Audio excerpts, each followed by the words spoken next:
আপনি যদি মেন্টালি আল্লাহর সঙ্গে কানেক্ট হতে পারেন যে ইয়েস আল্লাহ আমার সাথে আছে, লা তাহজান ইন্নাল্লাহা মা'ানা, রাসূল বলেছিলেন never lose hope, Allah is with us.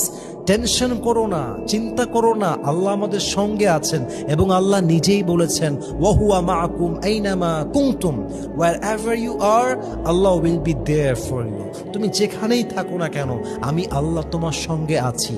তো যখন আপনি মেন্টালি আল্লাহর সঙ্গে কানেক্ট হবেন, কেউ নাই, আল্লাহ আছে। কোনো বন্ধু নেই, আল্লাহ আছে। কেউ আমাকে বোঝে না, আল্লাহ আছে। আমি বড্ড একা, আমার আল্লাহ আছে। আমার অনেক কষ্ট, আমার আল্লাহ আছে। মানুষ আমাকে ছেড়ে চলে গেছে, আমার আল্লাহ আছে। মানুষ আমাকে আঘাত দিয়েছে, আমার আল্লাহ আছে। মানুষ আমার সঙ্গে বেইমানি করেছে, আমার আল্লাহ আছে। আল্লাহ আল্লাহ আল্লাহ, তুমি আমার সঙ্গে আছো, আর কেউ নাই। এই যে আপনার যোগাযোগ আল্লাহর সাথে, যে আল্লাহ তুমি আছো, এই একটা বিশ্বাস আপনাকে আপনার হাজার কষ্ট থেকে লক্ষ কোটি মাইল দূরে নিয়ে যাবে। ঠিক কিনা বলেন আপনার সবাই?